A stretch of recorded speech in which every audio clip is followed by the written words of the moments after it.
샤오텐은 맨손으로 공간을 찢을 수 있는 대가입니다. 하지만 맛있는 음식의 유혹을 뿌리칠 수는 없습니다. 어젯밤, 그의 요리사가 신비한 사람들에게 납치되었습니다. 종링이 그에게 소식을 알렸습니다. 샤오텐은 종링이 자면서 이야기하고 있다고 생각했습니다. 그러다가 다시 침대에 누웠어요. 즉시 잠에 빠졌습니다. 잠시 후 갑자기 벌떡 일어나 종링에게 물었다.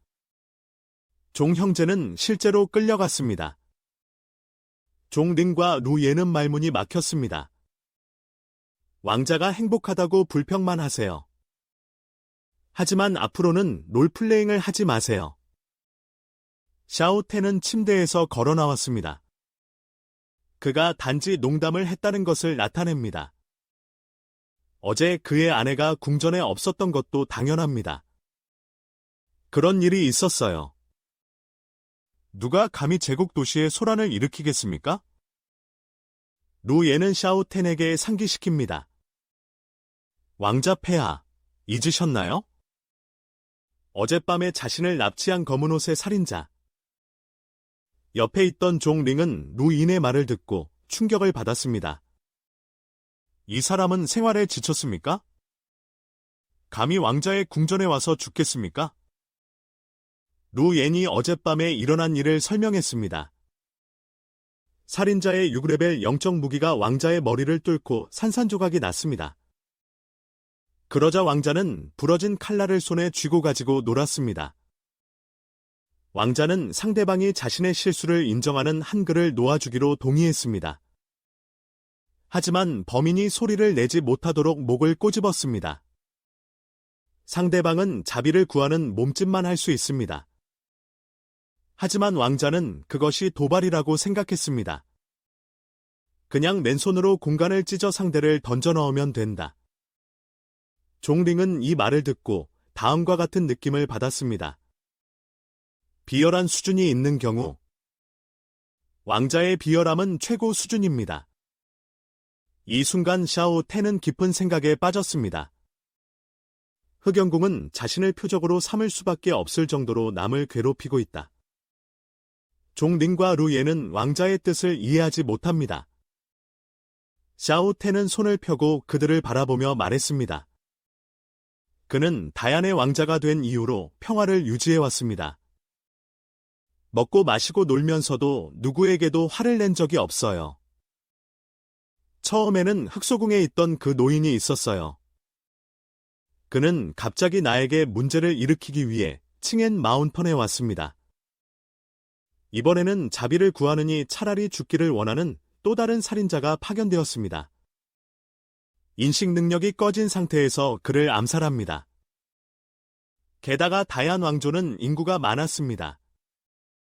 종양명만 납치됐다. 총리인 루 어우티언을 납치하는 것은 어떨까요? 대연에 맞서 재상을 상대로 조치를 취하고 싶다면 더 좋지 않을까요? 그래서 그는 의심할 이유가 있습니다. 서론탑 사건으로 인해 상대방이 그의 행방을 알아냈다. 그러니 의도적으로 이런 일을 하세요.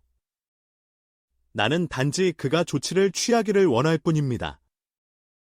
그런 다음 그는 자신의 힘을 드러내고 황후를 놀라게 했습니다. 그러면 그의 삶은 더 이상 여유롭지 않을 것입니다. 그는 가능한 한 빨리 상대를 파괴해야 한다. 그러자 사방에서 무서운 폭발음이 들렸습니다. 공기가 폭발한 것 같아요. 샤오텐은 즉시 남쪽으로 날아갔습니다. 내 옆에 있던 두 소녀는 그 자리에서 깜짝 놀랐습니다. 충격을 받은 채 떠나는 샤오텐을 지켜보는 것. 그러고 보니 왕자님의 두뇌력이 너무 강하네요. 종링은 루옌을 바라보며 말했습니다. 그녀는 갑자기 흑혼의 궁전에 공감하게 되었다. 그들은 왜 그녀의 아버지를 데려갔나요? 동시에 황후 지아이 루이언. 우리는 신장 남부 가장자리에 거의 다 왔습니다. 하지만 종양명의 행방은 아직 발견되지 않았다. 그녀는 대연, 왕조 전역을 날아다녔다. 종양명을 납치한 자의 흔적은 발견되지 않았다. 그녀는 상대방이 그렇게 빠를 수 있다고 믿지 않았습니다. 지아이 루이언이 공중에 서 있습니다. 손을 등 뒤로 얹고 먼 곳을 바라보세요. 더 남쪽에는 블랙솔 팰리스의 영향권이 있습니다. 성급하게 들어가는 것은 흑홍궁과의 이별과 같다. 그녀가 신장 남부로 다시 보러 갈 생각을 하던 중이었습니다. 갑자기 얼굴이 바뀌더니 바로 돌아섰다. 그녀는 무서운 기운을 느꼈다. 뒤에서 계속 와요.